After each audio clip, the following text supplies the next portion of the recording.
Mission Log, a Roddenberry Star Trek podcast. Episode 163, Tin Man.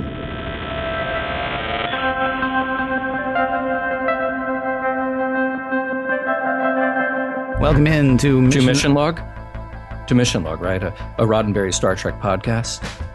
Right. I'm Ken Ray, yes. And I'm John Champion. Right. Each week, no doubt you'll want to tell people that each week on the show we watch an episode of Star Trek, examining it for deeper meanings we might apply to our lives and our world today, and seeing whether each episode holds up as time goes on. It's like you read my mind, man. Now, in a moment, you're doing trivia. Am I? But before that, we want to let people listening know how they can get in touch with us. Wait, there are people listening? I didn't sense any of them. Well, they're not doing it right now. But when they are, Mission Log Pod is the address to find us on Facebook, Skype, and Twitter. If you'd like to leave us a voicemail, you can. Give us a call, 323-522-5641. That number again, 323-522-5641. Our email address is missionlog@roddenberry.com, and our show website, including discovered documents and all kinds of fun stuff, is at missionlogpodcast.com. And please, do remember, we may use your comments on an upcoming episode of Mission Log, though I feel certain, after what we've already heard, they will be no surprise to the trivia master, Mr. John Champion. And today's episode, Tin Man, is rife with trivia. It was written by Dennis Putnam Bailey and David Bischoff. Kind of. Okay, it's credited to those two because David Bischoff wrote the original story Tin Woodman that appeared in 1976 in Amazing Stories magazine. That story was retooled a little into a novel 2 years later with help from David Russell Bailey, and that won a Nebula Award. Now, finally, that story was turned into a script completely on spec for Next Generation. Lisa Putnam helped out with that. She contributed dialogue, but because of the way union rules work with credits, or worked at the time, only two names could be given on the episode. So Dennis Russell Bailey changed his middle name on the TV credit to Putnam to acknowledge her contribution. Yeah. Now, the episode is directed by Robert Scheer. We've talked about his next-gen work, like The Measure of a Man and many more. In this episode, we get to see one of those cool Excelsior-class ships again, this time as the Hood. And let me ask a question. Is the model for the Excelsior ship one of the most undersung supporting actors? Because it plays like so many different things. I hear that Brent Spiner has played more different characters on Next Gen than anybody else. I'm guessing the model of the Excelsior.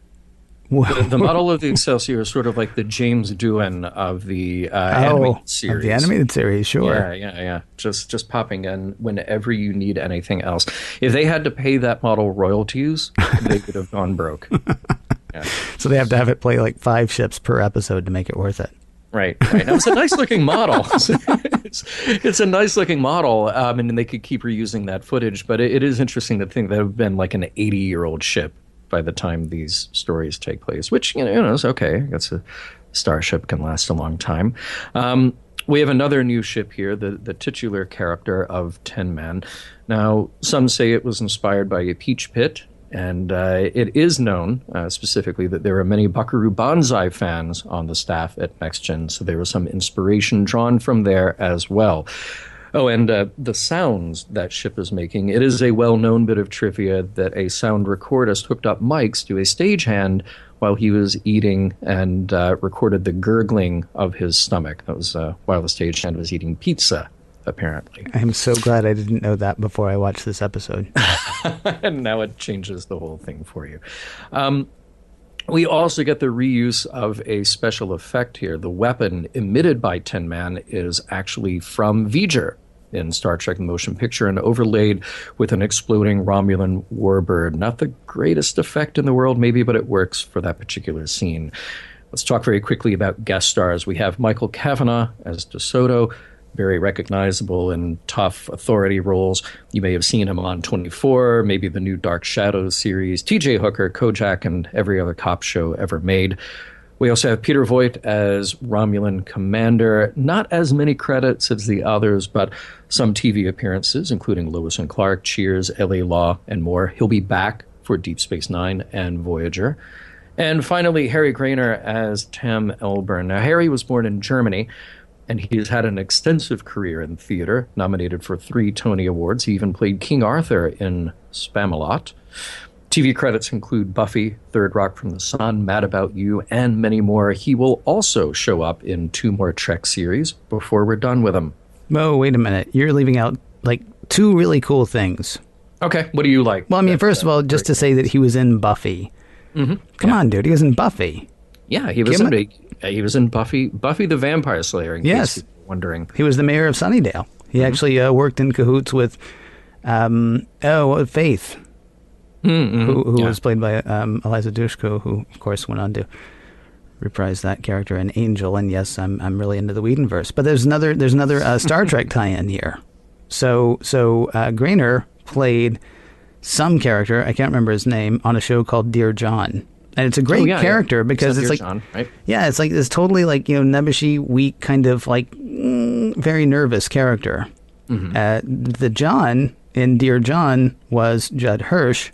Right. Who, of course, was made famous in Taxi, where he starred with Christopher Lloyd, who, of course, was in Star Trek 3. And it feels like that.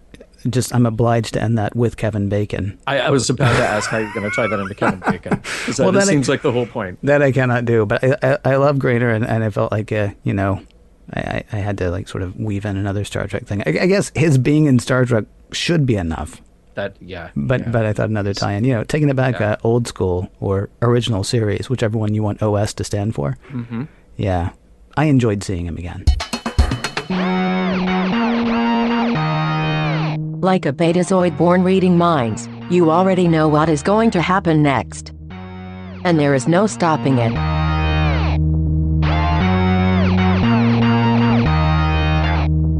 Prologue. Prepare for science stuff. But wait, we'll have to postpone science for a rendezvous with the USS Hood. Captain Picard accepts a hail from the amiable Captain DeSoto, who says the Enterprise has new orders, something to do with Romulans in the area, but they will be briefed when they take delivery of the mission specialist Tam Elbrun. Wait, the Tam Elbrun? Riker doesn't seem too happy about that. Deanna knows a little more. Tam Elbrun was on Beta Z when she was studying psychology. He was a patient. Act 1. Here's the problem with Tam Elbrun. He has really amazing skills as a telepath, but unlike other Betazoids, he had the powers since he was a little child. It was terrible and out of control for him, which makes his personality a bit of a challenge. Also, he was involved in a previous disastrous Starfleet mission, the Garushnan battle, in which 47 people died, including 2 of Riker's classmates. On the upside, he's kind of an expert when it comes to contacting and communicating with unknown aliens. Tam beams in to greet the crew, and Picard begins with the usual, "Welcome aboard the Enterprise, I'm Captain Jean-Luc Picard," but Tam Elbrun is already like, "I knew that. What makes you think I didn't know that? Is it me or is it him? It's him, right?" He passes along the mission briefing, then greets Deanna. When Data says hello, Tam is taken aback. He can't get a read on the android. This presents a puzzling, intriguing challenge.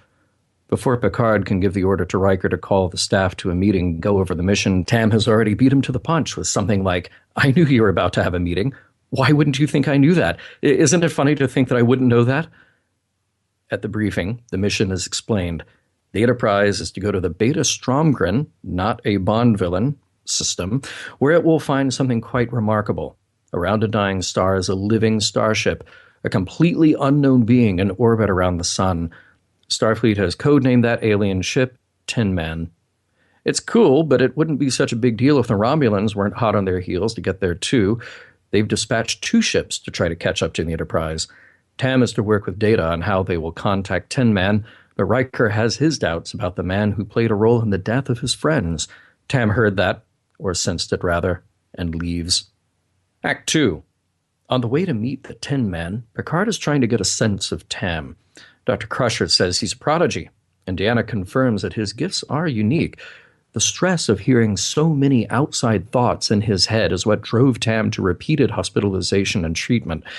In his professional life, he tends to take on challenges no one else will or can. On the bridge, Wesley detects an object on their same path traveling at warp speed. Could be a Romulan. though they're not doing a very good job of staying cloaked, if that's what it is. Deanna drops by Tam's quarters for a chat. He's having a difficult time, not lonely since his head is filled with every thought of everyone on board the Enterprise, but still filled with conflict over what happened at Garushtan. He's anxious to get to Tin Man, a creature so ancient, so complex, and so lonely. Then Deanna gets it, but somehow Tam is in mental touch with Tin Man. He is feeling what the alien is going through. A sensor probe shows Tin Man still in orbit of that distant star. Just as Tam makes it to the bridge, the Romulan vessel that has been trailing the Enterprise makes itself known. Act 3. Well, hello, Romulan warbird. A few shots later, the Enterprise has suffered some damage while the Romulans zip away to Tin Man. This was the plan all along. That ship was there to stall the Enterprise while another one, a bit behind, is on its way to collect the scout. With the Enterprise somewhat disabled, Geordi LaForge makes desperate and dangerous attempts to get the engines up and running enough to beat the Romulans to Tin Man. Tam is deeply worried, but Picard is playing it cool. If the Romulans make it there first, so be it. He's more concerned about collecting information and making the right move next. Data has his own computer terminal in his quarters, and Tam watches him work. They discuss the nature of Tin Man. It is an entity bred or evolved as a vessel for a crew of carbon-based life forms. Data finds that kind of purpose intriguing, while Tam wonders if living beings must have a purpose at all. The Romulan vessel, meanwhile, has approached Tin Man and is preparing to use its disruptor weapons. Their orders, as interpreted by Tam, are to destroy the alien if they can't secure it.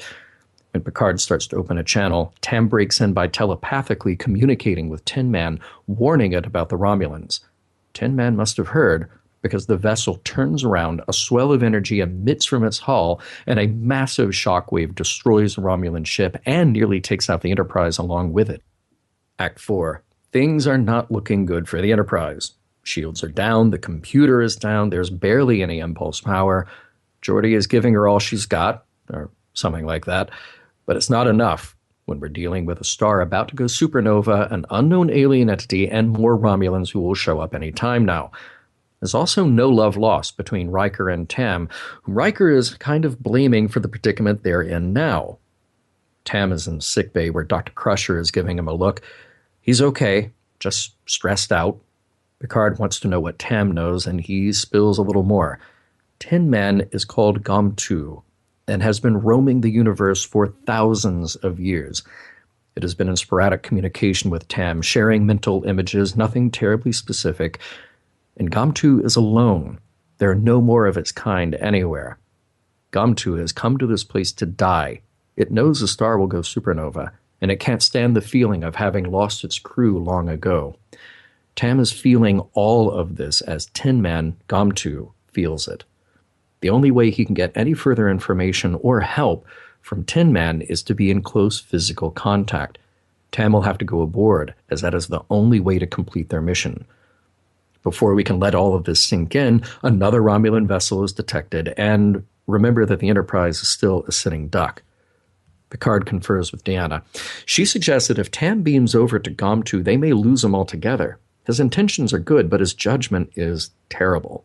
Data volunteers himself, since he and Tam have formed a kind of bond. They could both beam aboard Tin Man. When the Romulan ship decloaks, Picard tries to play it cool. Oh, we're just out here being sciencey, doing science things. You want to join us for a little science? The Romulan commander is having none of it. They know about the other ship of theirs and about Tin Man. This is now a mission of vengeance to destroy Tin Man, and if they have to, the Enterprise as well. Act 5. Picard's hand is now forced. He allows Tam, Elbrun, and Data to beam over to Tin Man to do something. Anything, really, since now its life and the fate of the Enterprise is at stake. On board Tin Man, Tam and Data find a curious biological ship, but Tam finds he is mentally connected to Gom-Tu. It is filling Tam's mind with its history so they can better understand each other. Wandering the soft, pulsing corridors, they make their way to what is essentially the bridge, where Tin Man's crew died long ago. The crew and the ship live symbiotically, and Tam explains that when they died, the ship no longer had anyone to care for, no purpose in its life. Tam can understand. He needs purpose too, and now he feels that Tin Man can offer it. He will stay on board. Wondering how those Romulans are doing? Well, weapons charged, threats levied toward Picard and the Enterprise. Same old, same old.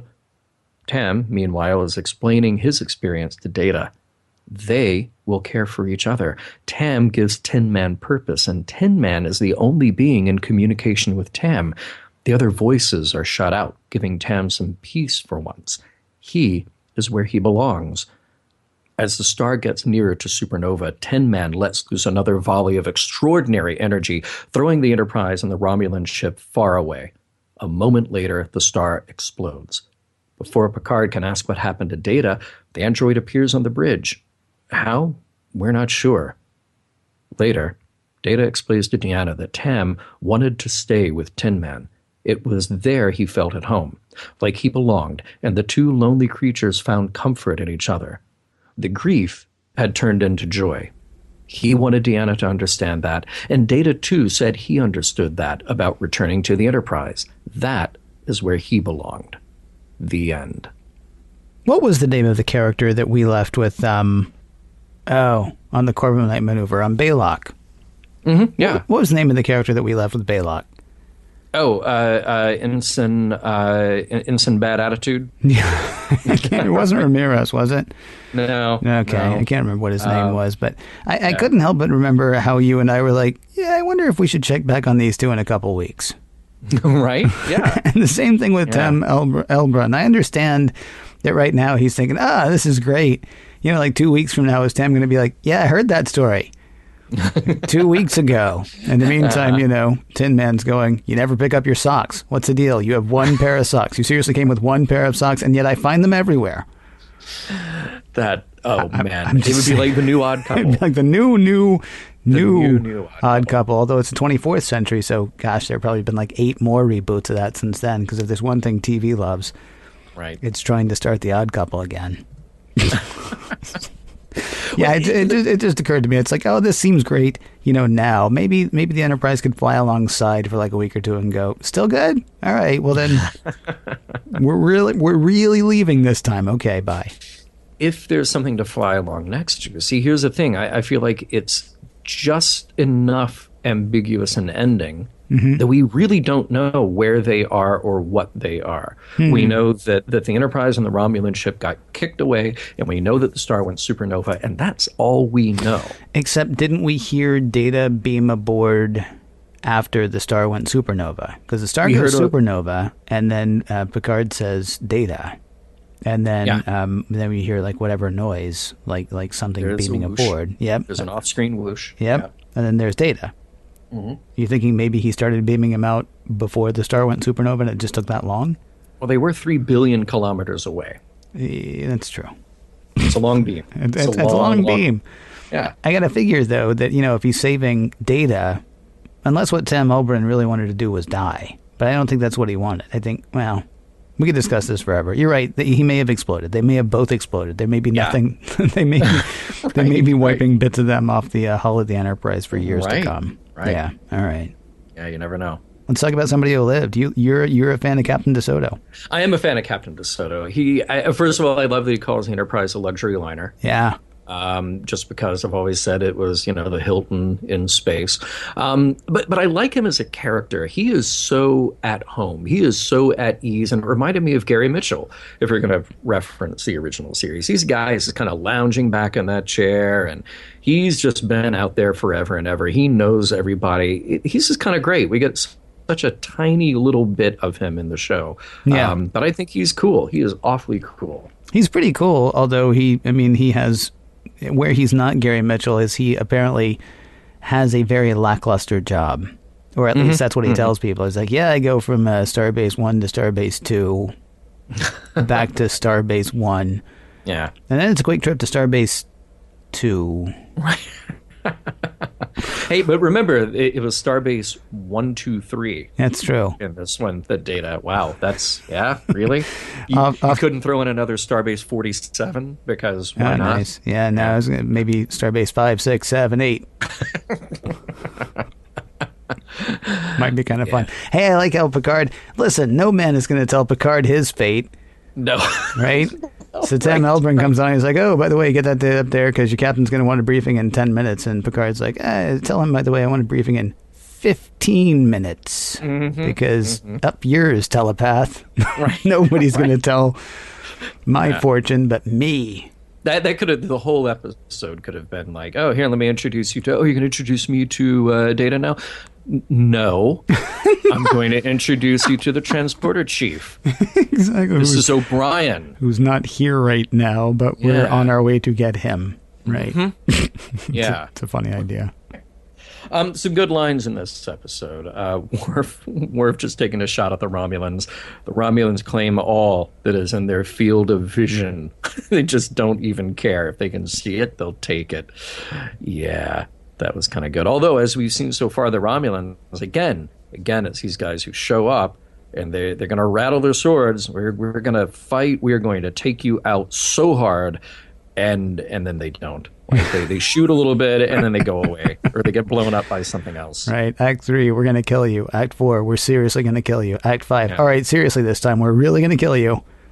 Oops, we got knocked away by the alien entity, but next time we'll be back.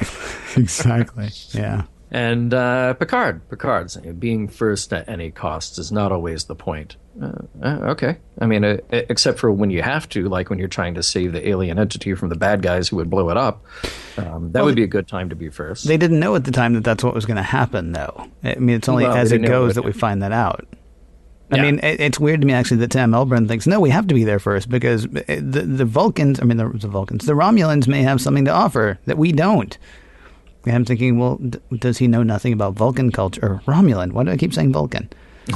Does he know nothing about Romulan culture? Does he know nothing about, Starfleet or Federation? Or does he know nothing about Gamtu at that point? Because there's really nothing to indicate that, I mean, unless it's just, hey, we want to offload all of our crew onto you, Tin Man. I mean, maybe it would have been enough. Maybe if they'd offered him like 50 Romulans, then he would have been like, oh, okay, sweet. I got something to do now. Right. I don't know. Would have been interesting. Obviously at the end of our show, as we always do, we'll kind of get to our overall assessment. Does it work? Does it hold up? Blah, blah, blah. But there was one thing that I kind of wanted to bring up to you early because I wanted to know if this struck you as well. I feel like so far in all the episodes that we've talked about, we haven't had a lot of technobabble. And that's something that Star Trek sometimes gets criticized for, like, oh, they don't know a thing, so they tech the tech, and then they fixed it, and then they solved it. And I feel like in this episode, there's a lot of breaking up scenes with technobabble. Yeah. You're cooking along with the A story, and then you just jump over, and then there's Geordi yelling, "Oh, change the inverter to the cross circuit A to cross circuit B." Yeah, it didn't quite. I mean, the thing is, it didn't destroy the flow, but it also didn't really aid anything except for filling time. Like when Riker's down there and says, "So, fix things." And Geordi's like, right. First thing I need to fix is our computer. And Riker's like, no, other thing. Oh, right. I should probably actually fix our shields because there's another Romulan coming. And then you tell somebody what to do, and then that person stands there and pushes a button, and Geordi's like, oh, no, that's not going to work. We'll have to do it manually, which I'm guessing is going to look a lot like that guy standing there pushing a button again. Right. Manually doesn't quite mean manually in the 24th century, I don't think. No. But yeah, there was a whole lot of like, yes, as you say, tech the tech. We have to tech the tech, and sort of like, yeah, that's. I tried to figure out, hey, is that scene important? No. Well, maybe I missed something. So watching it a second time, watch it again. Still no. Third time, where's the fast forward button? Yeah, I feel like this is one of those times where the pillar filler. We needed pillar filler because, as we talked about before, a pillar filler was there to pad a scene or to pad a story if they had to reach their time limit, time quota. But inevitably, it turned out to be something great. Turned out to be a really terrific character moment. And I feel like there's a lot of great character stuff going on here, but it just sort of the pacing gets thrown off when you have those moments you need to fast forward through.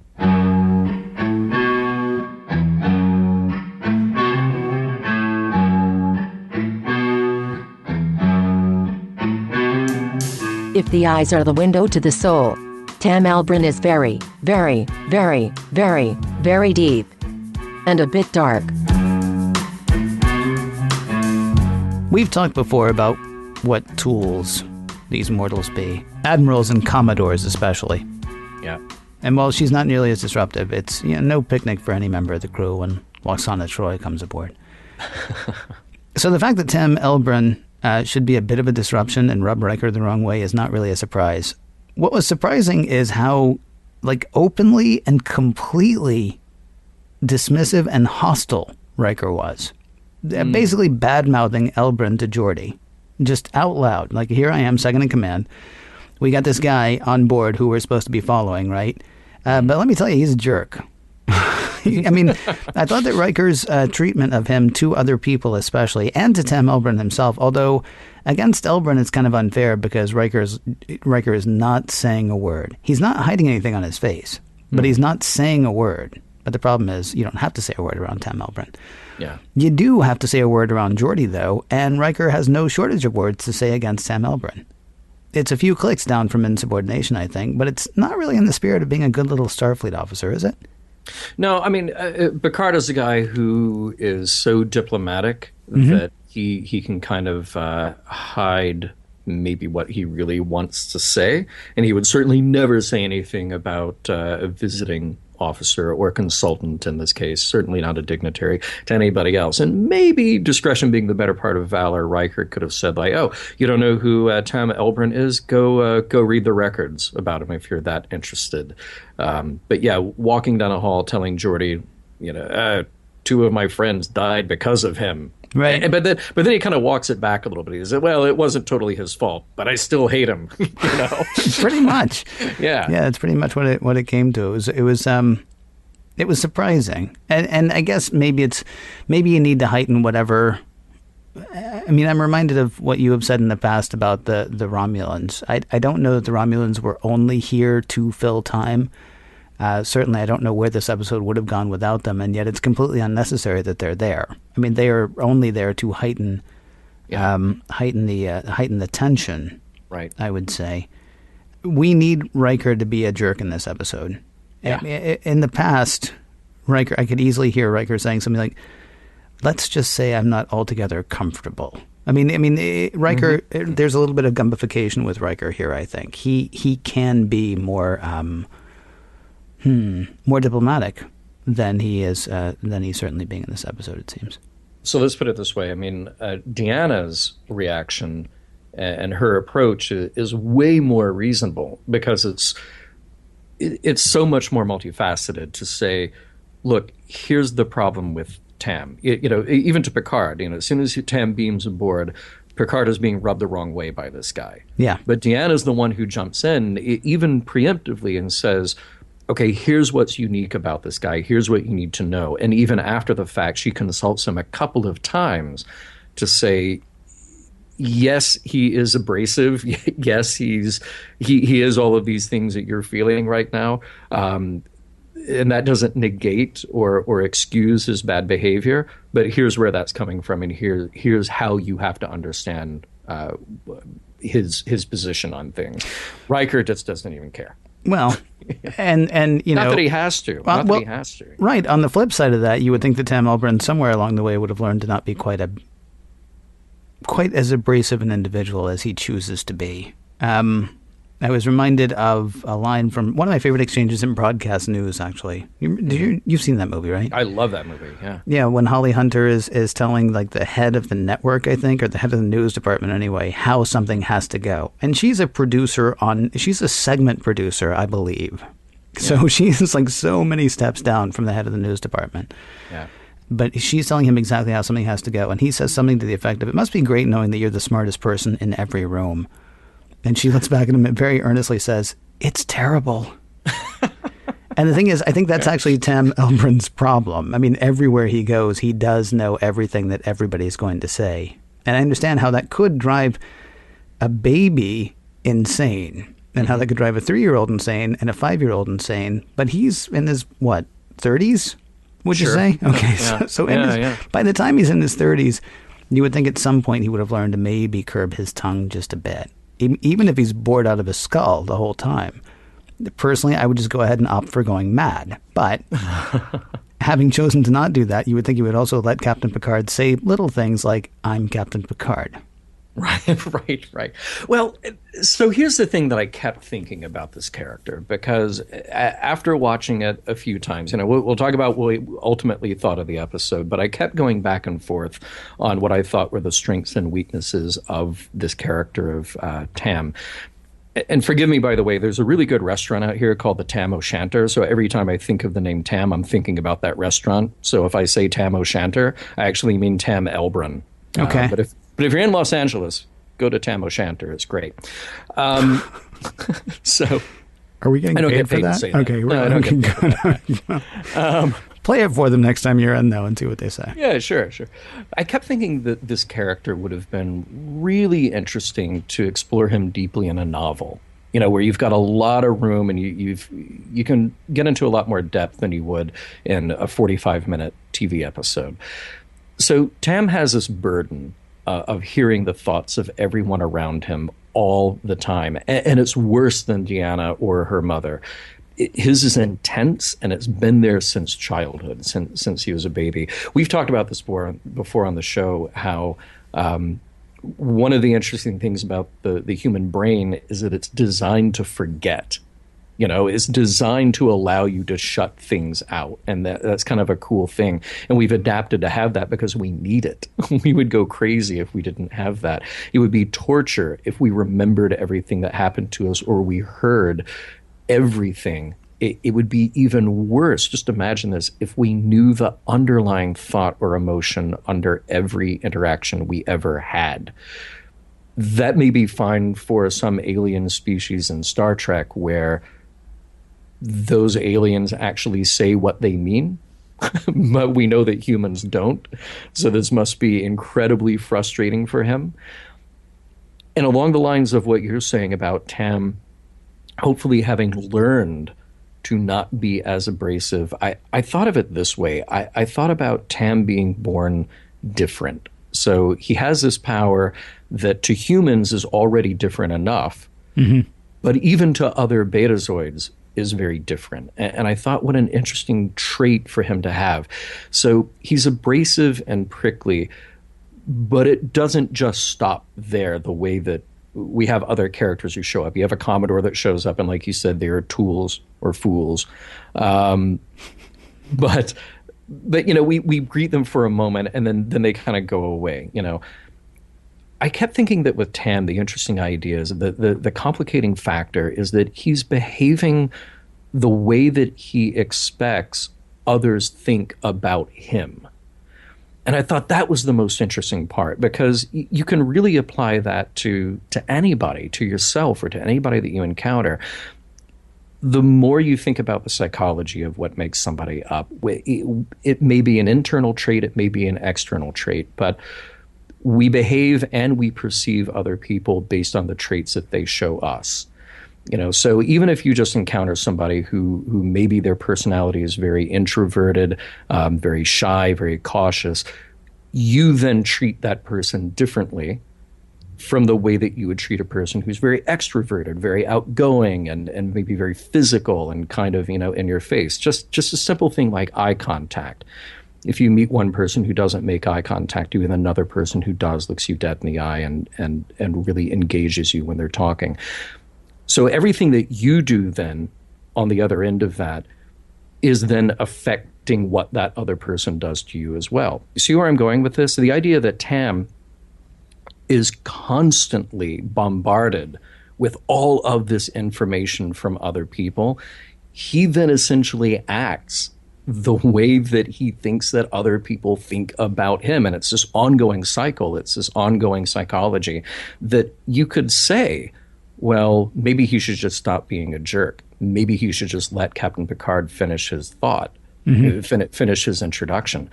But I kept thinking, man, that this is the really troubled psychology of who he is, that maybe he can't. Maybe it's like, mentioned Holly Hunter and her line, it's terrible, knowing you're the smartest person in every room. Tam is essentially like an adult in a room full of, kindergartners. He already knows everything. He already knows every thought, every feeling, and what they should be doing or what they're about to do. I don't know that it plays out necessarily as deeply and as complexly as it should here, but I found myself having much more sympathy for him toward the end than I did at the beginning. And not just because of what was going on between him and Tin Man, but just the idea of how he has to interact with other human beings. I guess I would take issue with a couple of things that you said, though. Well, one thing that you said, he's not an adult in a room full of kindergartners. He's just somebody who can't not hear everybody at a party. I mean, because an adult in a room full of kindergartners, hopefully, if you got the right adult anyway, is going to be significantly smarter than everyone else in the room. And Tam is not necessarily. I mean, witness the fact that he thinks it's more important to get to Tin Man first than to get to Tin Man well, right? Tin Man well, by the way. Tin Man well. It was a different show. To get to Tin Man first rather than to get to Tin Man properly. So I mean, that's the one thing I would say. I mean, certainly he is being bombarded constantly. What's weird, though, is that he has not learned social graces, and yet he seems to admire social graces more than just about anyone. Witness the fact that he is talking about it wasn't the Garushtans, Chandrans. The Chandrans are wonderful people. Their minds are glacial. They have a 3-day ritual for saying hello. And yet when Data is doing his presentation and is taking a tiny bit too long to get to something that Tam thought was important. And by the way, both of them, I mean, Picard's upset that Tam left out the Romulans. So did Data. Tam's like, Data, why do you waste time? Just go straight to the important stuff. And the important stuff, as far as he's concerned, is whatever's going on with Gamtu, except we don't know his name is Gamtu at that point. In the meantime, Picard says, it seems like we might be worried about Romulans here. And then he's like, oh, yeah, Romulans, right. Data, tell him. Okay, well, wait a minute. But let's get mad at this guy. It's just kind of interesting to me that he seems to like a certain amount of mindfulness and yet doesn't really practice it that much on his own. The difficulty, though, with Tam and Tin Man is that Tam, from the beginning, is emotionally invested in Tin Man. That's the complicating factor here that's so interesting. Yeah, he's fed up with Data, not because I don't think it's because he doesn't understand that there is a protocol to their meeting, but he's emotionally invested in this. I mean, more so than he has been in anything. This is the most profound mind that he has reached or has been reached by ever. So I can forgive him a little bit for jumping the gun there. It was still Data's responsibility to explain, hey, Romulans. Right. That would be right. Which Picard never brings that up with Data at all. He brings it up with Tam a couple of times. Like, wow, you don't think that was an important thing to tell me? Right. Right. You didn't ask Data. Oh, Data. Come on. Right. I got every episode to deal with him. I got for 48 minutes and we're out. I did love what was going on between Data and Tam. Yeah. Must living beings have a purpose, or do we exist for no reason but to exist? All right, well, first of all, James T. Kirk would have had him in an airlock in a heartbeat for asking that question. I do like the fact, though, that Tam actually lets Data in a couple of times on the fact that, it's cool to be different. Asking him that question, do we have to have a purpose, or do we exist for no better reason but to exist? Also, when Data says, me and Gamtu got something now, I'm going to hang out with him and he's going to take care of me. Because when he had nobody to take care of, he had no purpose. And Data says, is that the purpose of existence, to care for someone? And Tam says it is for me. And I like the fact that he says it is for me, as opposed to saying yes, or yes, of course. And depending on which show you're watching, you might have gotten that answer. Original series, you might have gotten that answer. Seventh Heaven, you're definitely getting the answer. Or Touched by an Angel, you're definitely getting that answer. I like the fact that, Data is looking for ultimate answer. Always, Data is looking for ultimate answer. And everybody's willing to say, you're on the track to ultimate answer. And Tam may be one of the only characters who's come along in Next Gen so far to say to Data, dude, there's just answers. There's not even necessarily an ultimate answer. This is the right answer for me. For you? No. I mean, what's right for some isn't necessarily right for everyone. It's okay to be different. This actually seems to be something that Tam is telling Data throughout, and I find that kind of interesting. I love it. I would stop short of calling it the struggle, the perpetual struggle, but the journey. Certainly, Tam advocates for the idea that the journey is more important than the destination. in that case. Well, if you're applying TOS talk to it, I mean, he might just as easily be saying, dude, go on the journey if you want to. Sit and watch other people journey if you want to. I mean, he actually seems to be saying, I mean, when he says, is it not enough that people just exist? I mean, that basically is, that's not arguing against sort of the Kirkian method, let's say. But it's not saying, well, that has to be the way. You don't have to know what you're going for. You just have to go for something. I don't hear Tam Elbrun saying that. Yeah. I also found it interesting they're talking about Data. Data is saying, you can't read my mind. Because Tam lays out for Data what he thinks Data is like. And apparently he hits so close to whatever passes for a nerve in an android that Data says, you said earlier you couldn't read my mind. And Tam said, I can't. But I think I understand a bit about you. And he lays out some more about Data for him. He says, it worries you that I can't read your mind? Data says, perhaps there's nothing to read, nothing more than mechanisms and algorithmic responses. And I like the fact that Tam says, perhaps you're just different. It's not a sin, though you may have heard otherwise. I mean, and again, that's sort of the same thing I was talking about a moment ago. But I love the fact that is said 2 or 3 times through this episode. I'm sorry that Tam stopped just short of saying, and what makes your thought process different from mine? But right. That's expecting quite a bit from. There was a lot of technobabble that had to get in. Plus, Romulans aren't going to shoot themselves out of the sky. Yeah, but those little moments of existential discussion, I thought were pretty great. Yeah, they're pretty thoughtful. Let's talk a little bit. I'm going to shift gears and talk about Tin Man itself, himself, herself, itself, Gom2. Yes. It's just a fascinating idea for a vessel, particularly because with the Enterprise, in our estimation, doing this show, already has some level of sentience, with that computer running everything. Yeah, but 96% of everything. We don't talk about that. We don't. Yeah, she doesn't like it when we say that. So here's Gom2, an evolved being that acts as a ship for humanoids as well, just like the Enterprise. There's just a great, we go back to that conversation between Tam and Data about purpose in life, and Data being intrigued that Tin Man has purpose, whether it was bred for that or evolved for that purpose of carrying a crew. And that's that moment you said that, Tam asks if life must have a purpose at all. And Data says he's unqualified to answer the question. That I thought was interesting as well. I think Data is selling himself a little short.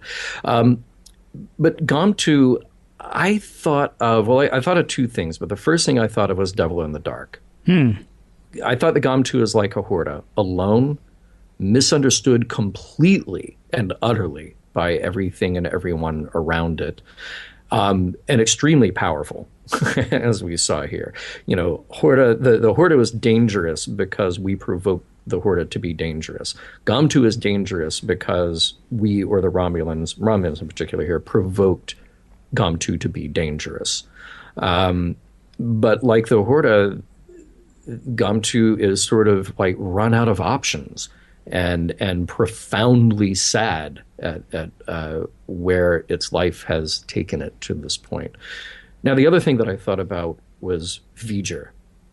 And not just because we stole a special effect from Star Trek Motion Picture, but thematically I thought about Star Trek Motion Picture. But I think I want to save that for our wrap up at the end and why I thought about V'ger.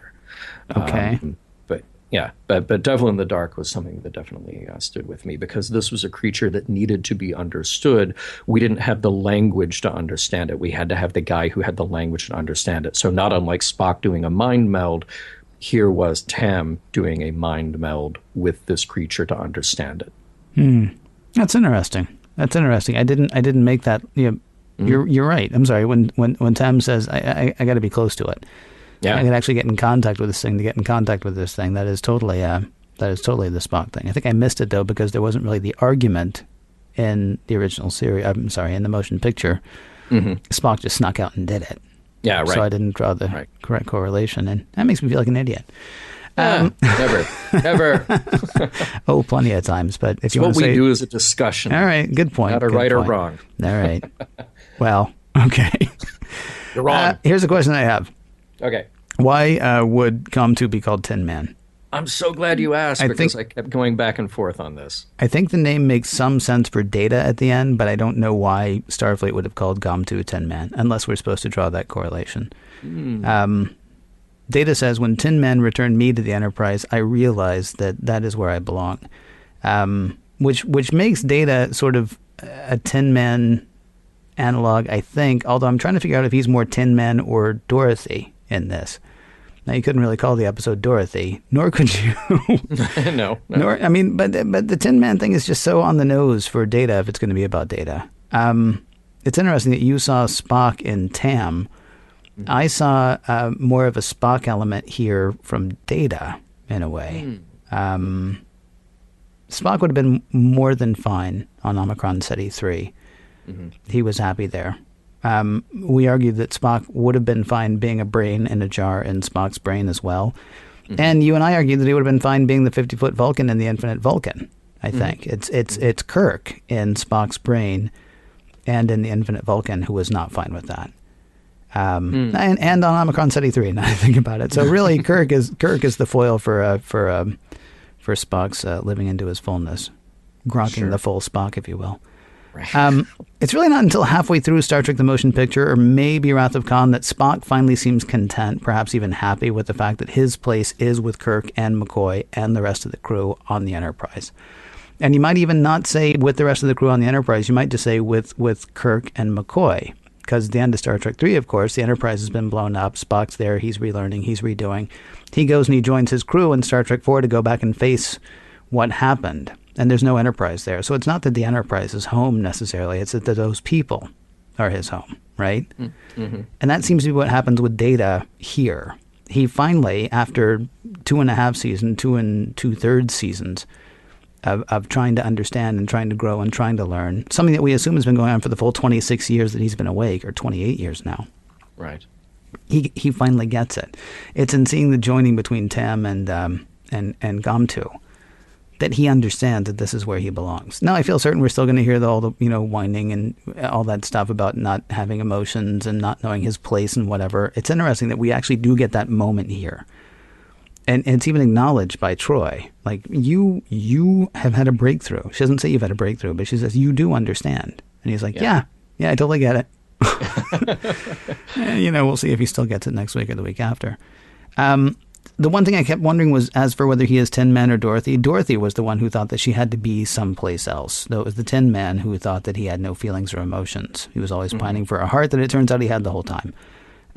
So with this realization, is Data Tin Man or Dorothy, or is he either? Is Tin Man actually Gomtu and I'm missing that somehow, or is he one of those two? You know what? It's interesting that you are fixated on Data for that, because I was thinking of the Tin Man as Tam. Because Tam is the guy who shows up who is a total jerk. Tam is the guy who says early on, I'm not a nice person. Well, he says, he's saying it defensively. Yeah, he acknowledges to her, though, that that's crap. I mean, he says, he says, I'm scared. Yeah. But he's the guy, our friend Will Wheaton, he's the guy who said that he had to figure out how to human. Right? Yeah. Tam is a guy who has to figure out how to human. Even though he's not a human, we would be holding him to an unfair standard, but he is a guy who has to figure out how to human, and it's only at the end of the episode when he has this breakthrough, this moment with Gomtu, and realizes that they are better off when they share their minds. He earns his heart. He earns his heart at the end of the episode by doing that. He's happy. He's the one who gets to go on with that, and then does something by, I imagine, through Gomtu's powers, sends Data back to the bridge of the Enterprise. So I kept thinking of Tam as the Tin Man. That's interesting. I would argue it has to be Data. Only because, and I don't like it, it's always been, we've talked about it a million times, it's one of the things that bothers me about the message of The Wizard of Oz, at least the movie, not the book. The message in the movie is, you've already got what you're looking for, you just need to realize it. And Data is always looking for something that at the end of this episode he realizes he has in fact always had. It's just now he knows that that's the thing he's been looking for. It's been right under his nose the whole time.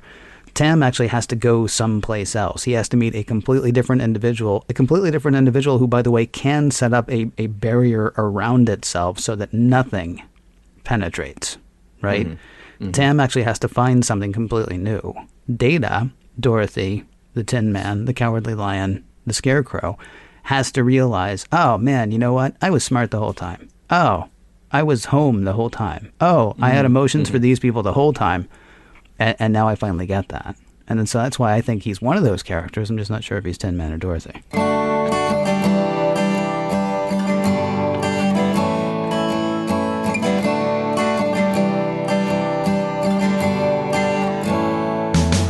With Tam, Elbrun, and Gom2 crossing the universe together, or dead maybe. It is time to see what we can take from Tin Man. I don't know if you noticed, by the way, John, you and I both did a funny thing. Well, we hoped funny anyway on the last couple of episodes, where we said that next week's episode was going to be Tin Man. Oh, it's hilarious. I love that joke. Hilarious. But did you notice that Patrick Stewart had sort of a weird... It was sort of like Tin Man. Yes, it was. It was a strange emphasis. But we've now reached the part of the show where we talk about Tin Man, or however you want to say it. Let's start with the whole holding up thing. Does this episode hold up in your estimation, Mr. Champion? I think this episode has a lot going for it. It feels like old school science fiction. It feels like TOS, and for good reason, because it's an old school science fiction story. And we talked about the development of who wrote it and what it was written for, and this is one of those rare moments where you have novelist sci-fi writers doing a script for Star Trek. That is what the old days on TOS were like.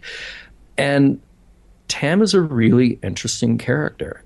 And like I said before, he might be better explored in a novel, just because you could go even deeper into his psychology. And what I think is the interesting part of him just being completely consumed by this defense mechanism of how he behaves around other people. I thought that was a really interesting thing to have, not just say, here's a character and he's a jerk, and then on with the story. But I feel like all of that gets sidetracked. We wait until the last moment to get to Tin Man, and we eat up a lot of time with Romulans and the technobabble, etc. It feels like it doesn't totally come together, but the premise is interesting enough for me to give it a pass and say that it holds up as an episode. The pacing is weird. We talked about that before. I wanted to mention that in the observations that we had. And also, I didn't mention that this episode is the first TNG episode to feature music by Jay Chataway. This was his first job doing Trek music. And I don't think the music is bad at all, but I feel like it's edited strangely. It punctuates the scenes at the wrong times.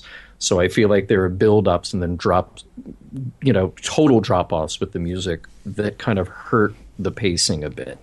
So there are all these weird things production-wise that I think hurt it. But like I said, in the end, I think it's interesting enough, and I was more interested in it after 2 or 3 times and really thinking about this character that got me into it. How about you, sir? I thought it held up really well, actually. In fact, if we hadn't had to watch it however many times we had to watch it to do what we do, even the technobabble would have passed me by. It was only the second time that I was like, that feels weird and laggy. The stuff with Geordi, it felt like it dragged it down a tiny bit watching it the second time, and then I guess I only watched it 3 times this week. Watching it the third time, that felt really laggy. But saying that, every time I watched it, I was surprised that we were at the end when we got to the end. It actually felt like a well-paced episode to me. Especially the first time I watched it. The first time I watched it, it just flew by. Yeah, I mean, you can pick apart little things, I suppose. There are a couple of times I'm like, why is he standing that way? Why is he still looking that way? I wish I were a director so that I could direct somebody differently on that. Of course, I wish I were a director that would let me remake this episode however many years later. Yeah, honestly, I thought the episode held up very well. It's funny to me that you say that the effect was from the original, for the motion picture, because I didn't even realize that. It was an interesting design. It was a completely different kind of design. Yeah, I thought this episode held up really well, actually. And I can't say exactly why. I mean, all the points you make seem valid enough to me, and yet I'm not giving it a pass. I'm saying it's actually a pretty good episode. Yeah. What about messages, sir? So I feel like this story is about the emotional heart It's not necessarily about a you see Timmy moment, but there's a lot of emotional heart to this episode. The tragedy of Gamtu is thinking that it needs to die because of the loss of its crew. That purpose is the only reason to keep living, and that purpose is purely defined by that mechanical thing, having the crew there in that symbiotic relationship.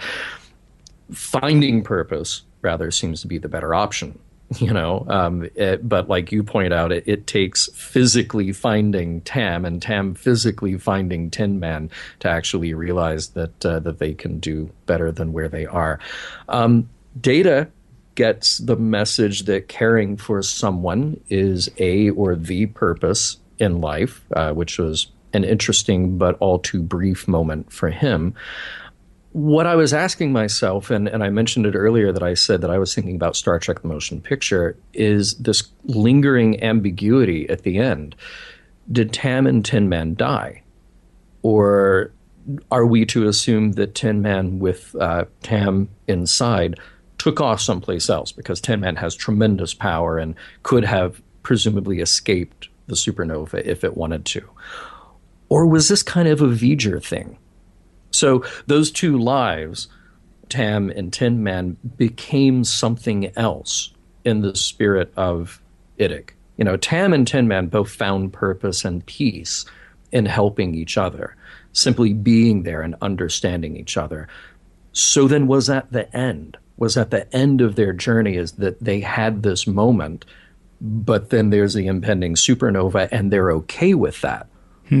Or is this something new for them? I thought this was the really kind of heady, philosophical, deeply sci-fi stuff about this episode. And not that I've ever been bothered by an ambiguous ending. I think that's kind of cool when Star Trek does that. But that's why I kept thinking about V'ger. I was thinking about the merging of the V'ger idea and then Decker at the end, bringing that humanity to that machine. So I'm kind of left with that. I didn't think of a you see Timmy moment other than the idea of asking ourselves whether or not our life is defined by purpose or life is defined by living, and then you get to find and make your own purpose, which I think is all right. How about you? Well, I mean, first of all, I don't like the ambiguous ending at all. So the way I write it, they now fly around the galaxy solving crime. Oh, okay, perfect. Yeah, all right, I guess we're done. Okay, or maybe helping people out, sort of like in a Highway to Heaven sort of thing, or Here's Boomer, or something, something along those lines. Sure, man. Yeah, messages. I really like the stuff that was being hammered home to Data, honestly. I mean, that the idea that his being different is okay. He's tried so hard to be human. He keeps trying so hard to be human. And it feels to me like without saying it, Tam was saying, you're fine the way you are. You just need to be fine the way you are. And if you do that, you're going to be fine. And that's sort of, it seems to me that Data, again, at least for this episode, may have come to that realization at the end. He may have had the whole thing that we talked about a few episodes ago where I said, why doesn't Picard just order him to blank? Why doesn't Picard just order him to recognize that he has emotions? Because he'll follow any order that he can. And I've, thought that he could follow that order, and so why not just order that? It almost feels like a light came on in his head, which being an android, that probably happens all the time. But it feels like a metaphorical light may have come on in his head here. Thank you very much. Feels like a metaphorical light may have come on in his head here. And he, at least for the duration of this episode, which sadly was only about 20 seconds longer than we have the realization stated, he may actually be cool with who he is and where he is. And that's an important lesson for anybody, I think. I mean, you're not necessarily the best person that you can be, I don't suppose, at any time, especially if you're involved in something nefarious. But if you're somebody who is constantly thinking, why can't I be this? Why can't I be that? What Sam Elbrun is saying is, well, okay, but why can't you be you? Yeah. And have that be kind of a cool thing. And I'm okay with that. I'm okay with that idea. Again, it doesn't mean you don't strive. Doesn't mean you don't try to better yourself. But, I always thought that one of the coolest things that ever happened was that Mr. Rogers used to come on TV every day and tell kids that they were kind of awesome. As they were. Didn't mean don't learn to read, didn't mean don't tie your shoes, didn't mean don't pick up your stuff, but you're pretty cool. And it honestly felt to me that is very much a you see Timmy message. But it felt to me like that was something that was sort of being offered to Data, and then offering it to Data, sort of being offered to everyone. And then there's all the other stuff you were saying about, finding your purpose and all that. Yeah. just that little thing. All right. All of that holds up. All of those messages. Yeah, I would say definitely. I like all of those. Yeah, it's. I don't know why on that first pass I felt like this was kind of maybe again it was just sort of the odd pacing or whatever, but there's a lot going on with this episode. It's really cool. It's really thoughtful, and like I said, I kind of wish that there were more. Yeah, I really do. What's funny is somebody is going to write to us and say, "How did you guys miss this about the Romulans?" And you and I are both going to be like, "Oh, how did we miss that about the Romulans?" Right. Yeah. Mission Log is produced by Roddenberry Entertainment. Executive producer Rod Roddenberry. You can find out more at roddenberry.com. For more exciting Star Trek podcasts, check out Trek FM. That's trek.fm. And for the latest in Star Trek news and discussion, be sure to visit trekmovie.com. And be sure to join us next week for Hollow Pursuits.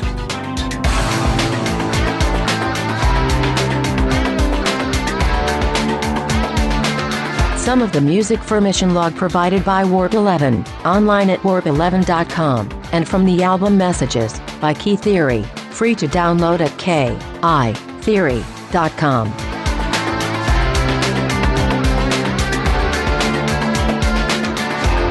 Here is how unimportant the Romulans were in this episode. There has been a warbird chasing us the whole time. And I did not even bother telling you. That is how unimportant they were. End transmission.